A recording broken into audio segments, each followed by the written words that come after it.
The Fukushima catastrophe is probably the worst nuclear disaster in human history. It's certainly worse than Chernobyl. The contamination from Fukushima has gone as far south as Tokyo. I have measured it personally in air filters from cars. At least 12 different air filters from cars were sent to me, some of them from the south of Tokyo, and many of them from 100 kilometers away from Fukushima. And they contain very large amounts of radioactivity in them, high levels of cesium-134 and cesium-137. So we can conclude without any doubt that that area, up to 200 kilometers, maybe more, away from the catastrophe site, has been seriously contaminated with radionuclides. Now, if the cars are breathing this material, then so are the people, and so are the children. And so the children will be contaminated with radioactivity. We've recently heard that the Japanese government have been doing whole body counting. That is to say, they've been putting some people inside a monitor to see how much cesium is inside them. And apparently the levels of cesium are sufficient for them to say that there's no problem, that there are not going to be any increases in ill health. At the same time, I hear reports from Japan, from mothers of children, who say that they're showing all of the signs of contamination with cesium that were also found by my colleague Professor Yuri Bandashevsky after Chernobyl in the areas of Belarus that were contaminated similarly with this substance, cesium-137. And what it did there was that it went into the heart muscle and it caused conduction difficulties and destroyed heart muscle. So the children in Belarus were suffering heart attacks and arrhythmias. That's when the heart doesn't beat properly. And of course later on in life they die young from heart disease because the heart cells don't replicate themselves. The heart cells, you get all of your heart cells at once. You get maybe 1% increase in heart cells per year. But over the period of time we're talking about, there's going to be no replacement for the cells that were damaged by the Fukushima catastrophe in the children. So we have two different points of view here. We have the point of view of the Japanese government, who are ignoring it, who are making these superficial measurements of cesium in the whole bodies of the children and the people, and are saying that these concentrations are not sufficient to cause any problems. Well, of course, this is an argument that's going on and on. It's like a tennis match, goes backwards and forwards. You know, the independent scientists say there's a problem, and the government and the nuclear scientists say there's no problem. Of course, the real problem is that we have to do something about it. I mean, I am a father. I have 7 children. I have 11 grandchildren. And I can't sit back and just let this go on with us in some sort of silly tennis match between us and the pro-nuclear scientists who are trying to save the industry from collapse. And all the time the children are getting more and more sick, and they're building up this level of radioactive damage, which will result in them getting sick and dying with cancer, heart disease, whole range of illnesses that were all discovered after Chernobyl. And it's not as if this is something new. We know what's going to happen. We absolutely know what's going to happen. We have looked very closely at the health effects of people who were exposed to these same radionuclides after the Chernobyl accident in the same quantities. Not as many people, I have to say, which is why Fukushima is a worse disaster. So I decided we had to do something, and I was contacted by some people in Japan who said, what can we do? So instead of just moaning about it, we decided to do something. Now, there are actually some things that we can do. The first thing we can do is we can actually measure the radionuclides ourselves, because frankly we do not believe what the Japanese government is coming out with. We don't think that they're right. I mean, I've measured more radioactivity in a car air filter than they are measuring in a child. And the car breathes air in the same way as the child breathes air, so I don't really believe what they're saying. That's the first point. So we need to have independent testing.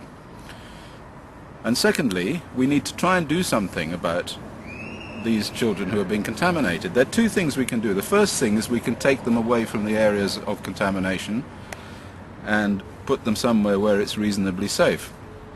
But that leads us to another problem, because what's happening now, as I'm told, is that the Japanese government are trucking radioactive material from the Fukushima disaster area, where it's contaminated, all over Japan.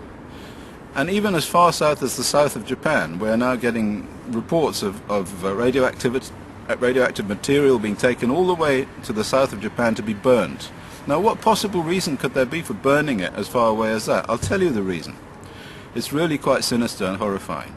The reason is this, that eventually when these children start to die from leukemia, from other cancers, from heart disease, from whatever, their parents are going to want to go into court. They're going to want to sue the Japanese government, and they're going to want to have to say, in order to do that, these children were contaminated, and that's why they've got high levels of cancer. But of course, the only way that they can say that they've got high levels of cancer is to have a control group in an area that's not contaminated. For example, the south of Japan. So I believe that the project to take this material and burn it all over Japan is to destroy all of Japan, is to increase the cancer rate in the whole of Japan so that there will be no control group to which you can compare these children in the Fukushima area. So that's that point. So we want to take the children away anyway into some safe area. That's what we want to do. But the second thing that we can do, and this is also quite important, is we can try and block the material. We can try and block the absorption of the cesium and the absorption of the strontium-90 and the plutonium and the other substances that are not being measured, incidentally. We have to wait a minute now because there's a train passing. I'm sitting on a children's playground here in Sweden. This is in Stockholm. And I decided to talk to you from here, from Stockholm, where there is a significant amount of radioactivity as well, I have to say, in the Baltic Sea. I measured this myself, but that's another question. So the second thing we can do is we can try and block the ingress of the radioactivity into the child's body. Now we know that we can do this with iodine, because iodine goes to the thyroid gland. We give them stable iodine, or at least we're supposed to. It turns out the Japanese government didn't. And then it stops the bad iodine, the radioactive iodine, from binding to the same sites. And you can do the same thing with the other radionuclides. For uranium and plutonium and strontium-90, which are the most serious, and all of which they're not measuring, incidentally, and none of which can be measured with a whole body counter, because they're alpha emitters or beta emitters, we can block their attachment to the DNA by giving large amounts of calcium and magnesium, which binds to the DNA and keeps the strontium and the uranium off the DNA. So that's one thing that these children can do. They can take a tablet every day of stable calcium. And so we are going to produce tablets which contain stable calcium, which we will supply cheaply at the cost of production to parents of these children, so that they can take these tablets and block the ingress of these substances. And we're also working on another tablet which will block the ingress of cesium-137. Now, in order to do this, we have set up an organization in Japan called the Christopher Busby Foundation for the Children of Fukushima. And it has a website, and it's all in Japanese, and it's all being done by a colleague of mine who contacted me from Japan, called James Grand. In addition to this, we are going to purchase a large number of highly sophisticated radiation measuring devices from Europe, from suppliers in Europe and suppliers in the Ukraine. And we're going to make these devices available to the parents of children to measure the concentrations of these substances in the food, and also to supermarkets, and we will measure the substances ourselves. We will set up a laboratory in Japan so that people can bring these substances to the laboratory and find out the truth about the concentration of radionuclides in these substances. So these are the things that we want to do, and we want you to help us to do this in any way that you can.